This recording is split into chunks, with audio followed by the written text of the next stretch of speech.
Good morning to all of you. Welcome back to my channel. अगर आपने subscribe नहीं किया तो प्लीज सब्सक्राइब कर लीजिए ताकि आपको आने वाले टाइम पे नोटिफिकेशन मिल सके।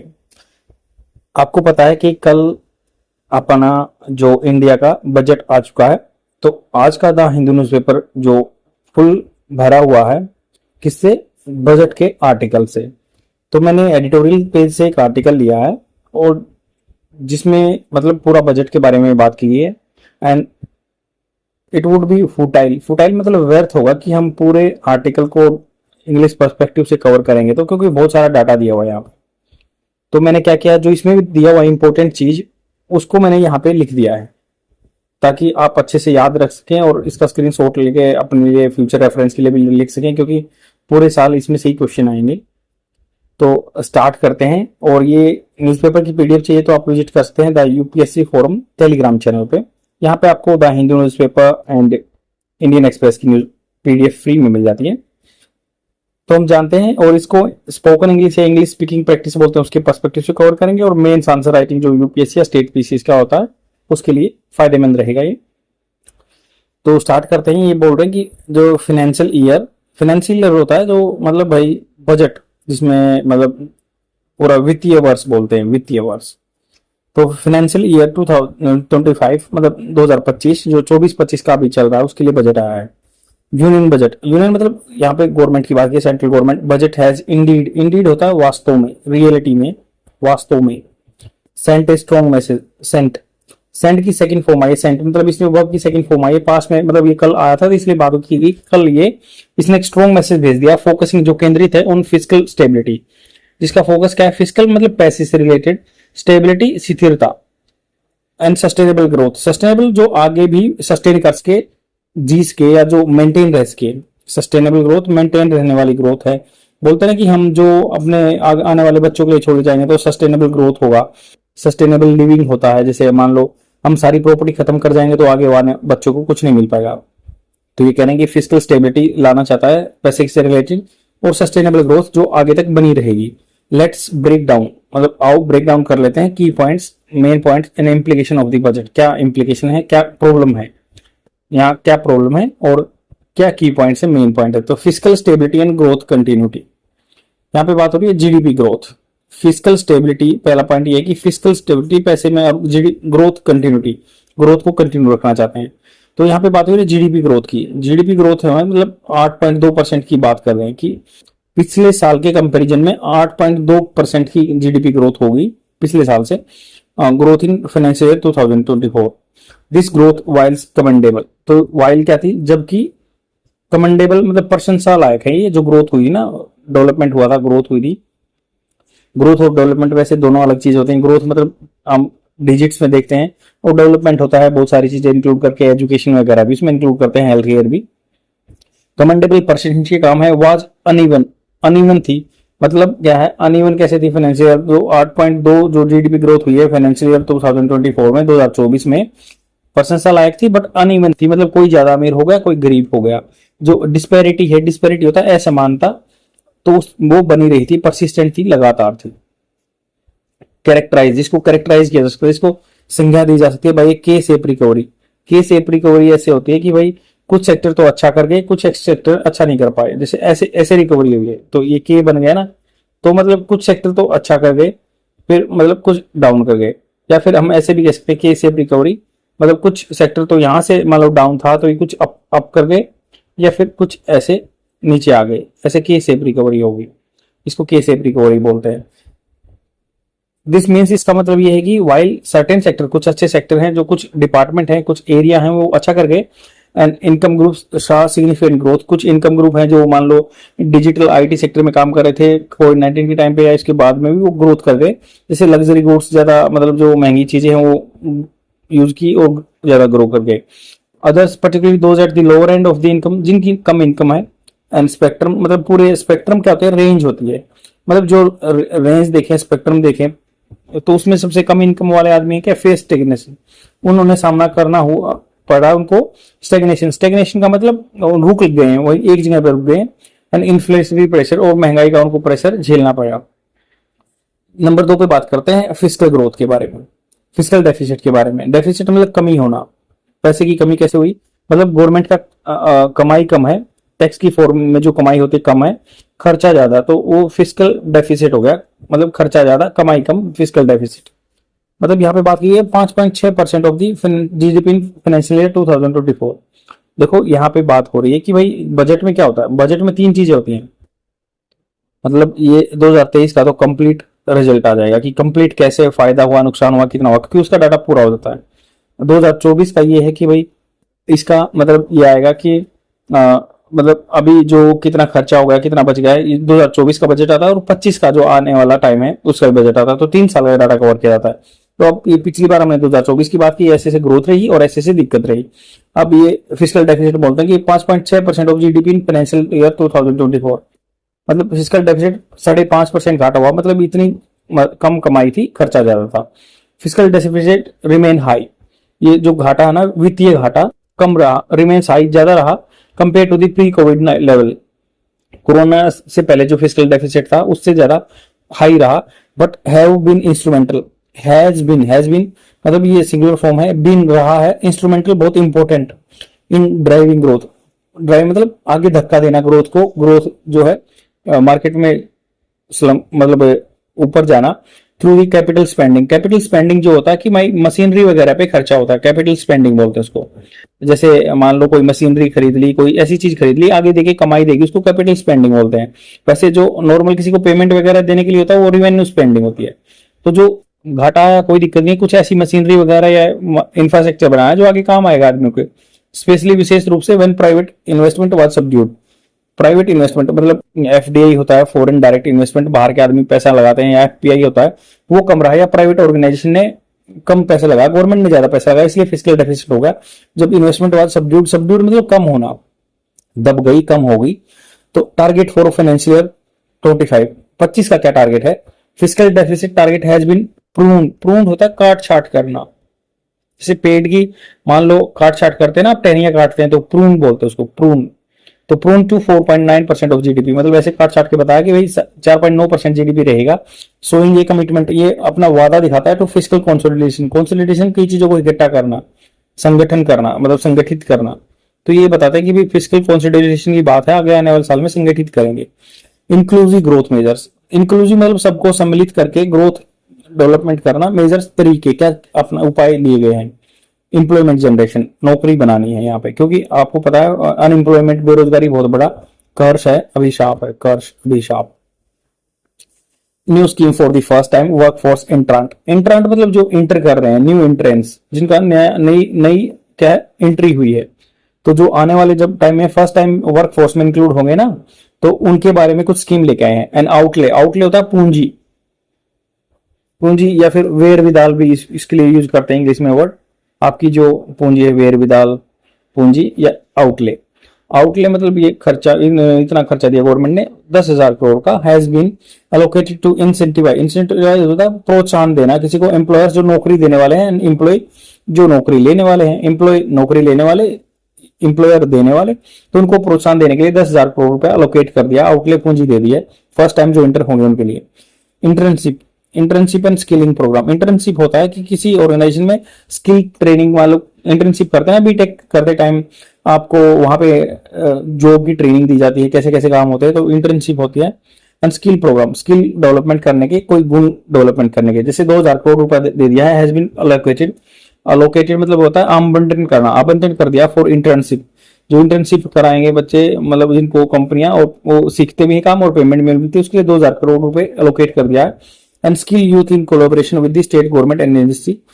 तो यहाँ पे स्किल बढ़ाएंगे यूथ का, जो यंग बच्चे हैं उनका कोलैबोरेशन साथ में मिलकर स्टेट गवर्नमेंट के साथ या इंडस्ट्री के साथ मिलकर ये काम करेंगे। हाउसिंग, हाउसिंग के बारे में क्या आया है कि अर्बन प्रधानमंत्री आवास योजना, जो आवास मिलते हैं ना, पक्के घर मिलते हैं गाँव में, शहरों में, दो ये उसमें भाग में बटा हुआ है। तो यहाँ पे बात की 37% इंक्रीज इन एलोकेशन, जो पहले साल दिया था उससे ज्यादा 37% और ज्यादा पैसा मिलेगा अर्बन एरिया में घर बनवाने के लिए। रूरल में 70% इंक्रीज होगा एलोकेशन में, एम्फेसाइजिंग जोर देना गवर्नमेंट का कमिटमेंट, वादा of to housing for all, सबके लिए घर होगा, पक्का घर होगा। तो शहर में बढ़ा दिया 37%, गाँव में 70%। Production link incentive scheme, production मतलब पैदावार यहाँ पे करो भाई, आप फैक्ट्री लगाओ और आपको इंसेंटिव प्रोत्साहन मिलेंगे उसके लिए। 75% इंक्रीज इन एलोकेशन, यहाँ पे पैसा और बढ़ा दिया, 75% दे दिया, पार्टिकुलरली विशेष रूप से ऑटो सेक्टर में जो ऑटोमोबाइल है, यहाँ पे आप गाड़ियां बनाओ, आपको प्रोत्साहन मिला जाएगा और उसके लिए 75% ज्यादा एलोकेट हो गया पिछले साल के कंपैरिजन में। विद एडजस्टमेंट, एडजस्टमेंट मतलब किसी चीज को ठीक वहीं पे नियमित करना। Adjustment in sectoral custom duty, sectoral custom duty मतलब कस्टम ड्यूटी जो होते हैं, कस्टम ड्यूटी कौन सी होती है, जो बाहर से कोई चीज आती है, कस्टम वाले देखे होंगे आपने, व्हाइट ड्रेस पहनते हैं, बाहर से कोई ड्यूटी आती है ना, उस पर कस्टम ड्यूटी लगती है। कोई भी चीज आई, इक्विपमेंट आया, बाहर से गाड़ी ली है तो वो अंदर इंडिया के कवर करेगी तो वहां पे कस्टम ड्यूटी लगेगी।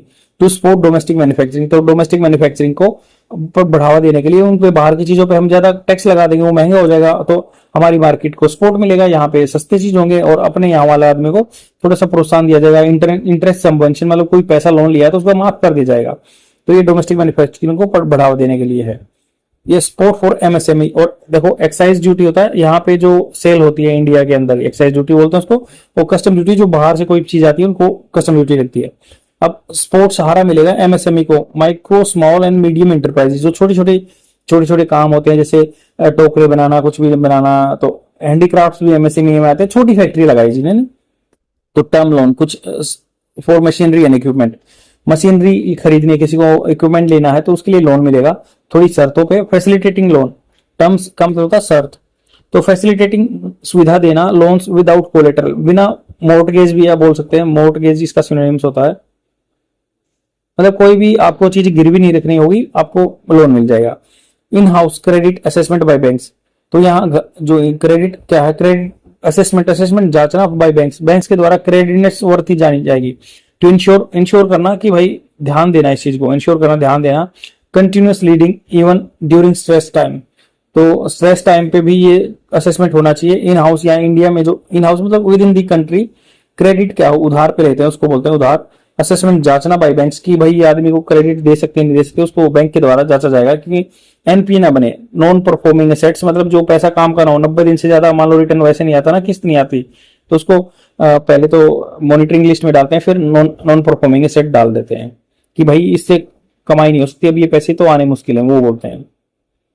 एग्रीकल्चर फोकस, खेती में क्या किया गया है, तो आत्मनिर्भरता, आत्मनिर्भरता मतलब सेल्फ रिलायंस, अपने पे डिपेंड रहेंगे। इन पल्सिस, दालों में, ऑयल सीड्स में, तो दालों में और या ऑयल सीड्स में, जहां से मतलब सरसों वगैरह जहां जिससे ऑयल निकलता है।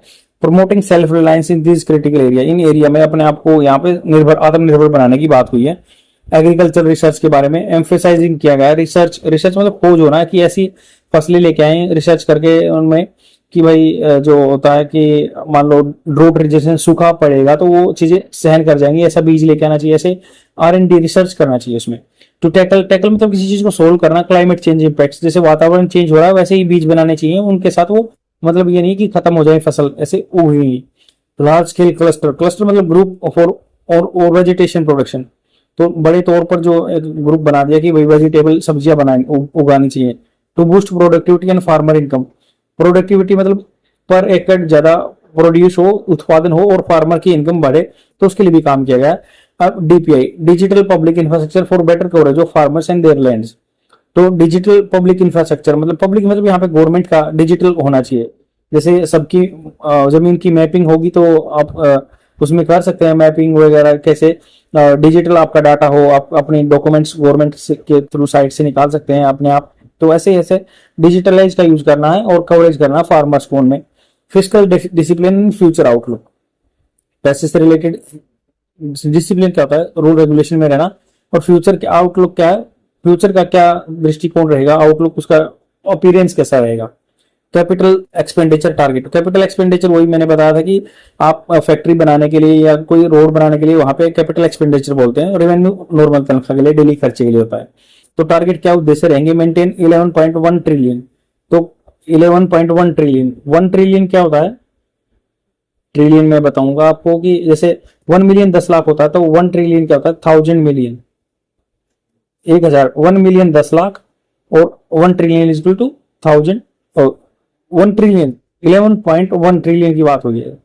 तो जैसे 1 million 10 lakh, 1 million 10 lakh, 1 billion 1000 trillion, 1000 million, million बोलते हैं, और 1000 मिलियन मिलके 1000 बिलियन, बिलियन 1 ट्रिलियन हो जाता है। तो देख लो 11.1 ट्रिलियन पैसा दिया गया। आई होप आपको समझ में आएगा। 1 मिलियन 10 लाख, 1 बिलियन जो 1000 मिलियन, और जो 1 ट्रिलियन क्या होता है, 1 ट्रिलियन 1000 बिलियन, 1000 बिलियन। तो उनका जो ब्रिटिशर्स का सिस्टम है या उनका ऐसे चल रहा है 1000 वाले में।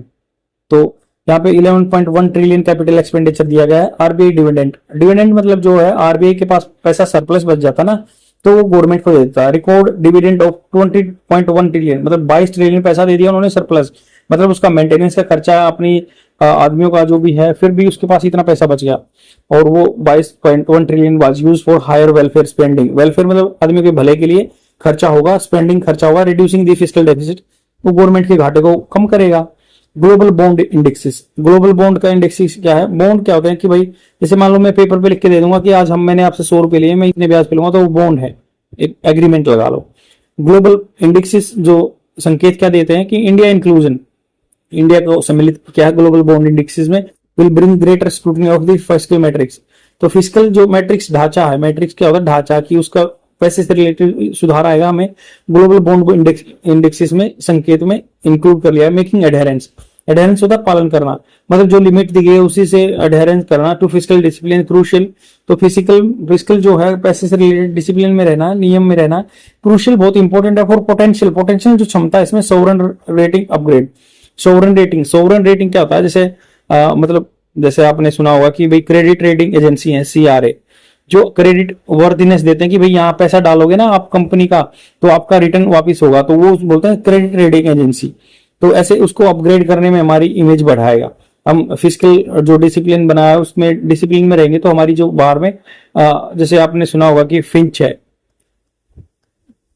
फिंच क्रेडिट रेटिंग एजेंसी है जो AAA में देती है। तो ऐसे कुछ हैं जो कैटेगरी बताते हैं कि भाई इसका जैसे अपना सिविल स्कोर होता है, वो वैसे इंडिया का टोटल ओवरऑल क्रेडिट रेटिंग है। कंक्लूजन क्या है पूरे आर्टिकल का कि फाइनेंशियल ईयर 2025 में यूनियन बजट एम्स, इसका निशाना है fiscal balance, aims to balance fiscal stability, पैसे से रिलेटेड स्टेबिलिटी लेके आना चाहता है विद इंक्लूसिव ग्रोथ, सबको सम्मिलित करके चलेंगे बाय एड्रेसिंग, सोल्व करके वीकर सेगमेंट जो गरीब तबका उसको ऑफ द इकोनॉमी, प्रमोट करेंगे एम्प्लॉयमेंट मतलब नौकरी बढ़ाएंगे, सपोर्टिंग करेंगे एमएसएमई छोटे जो फैक्ट्री उनको, एंड फोकस करेंगे एग्रीकल्चर पे, खेती पे। Government is laying the ground work, मतलब बेस वर्क जो है नींव बना दी है, ग्राउंड वर्क मतलब नींव बना दी है, रख दी है फॉर ए मोर इंक्लूसिव, सबको सम्मिलित करके और सस्टेनेबल ग्रोथ, और जो लंबे टाइम तक ट्रेजेक्टरी पाथ रहेगा, मतलब लंबे टाइम तक ग्रो करेगा ग्राफ में। द कमिटमेंट, वादा जो है फिस्कल कंसोलिडेशन, सबको सम्मिलित, कंसोलिडेशन मतलब संगठित होना है, डिस्पाइट न्यू डिमांड्स, कई डिमांड है, अंडरस्कोर करता है, जोर देता है इस बात पे कि गवर्नमेंट का उद्देश्य क्या है, मेंटेन करना, नियमित करना इकोनॉमिक स्टेबिलिटी, पैसे से रिलेटेड स्थिरता लाना, और बिल्ड ट्रस्ट, विश्वास लेना विद इंटरनेशनल एजेंसी, और इंटरनेशनल एजेंसी में विश्वास बनाएंगे। For the latest data and update, मतलब आपको ये लेटेस्ट डाटा अपडेट है कि आप ये ऐसे कर सकते हैं। आई होप आपको समझ में आया होगा। शेयर जरूर कर देना अपने फ्रेंड में और डेली देखते रहो। आज के लिए इतना ही, क्योंकि ये आर्टिकल बहुत कॉम्प्लिकेटेड था, मैंने बहुत इजी करके आपको समझाने की कोशिश की, और ये डाटा आप अपने पास रख सकते हैं, फ्यूचर आने वाले एग्जाम में आपके बहुत काम आएगा। Thank you very much, bye.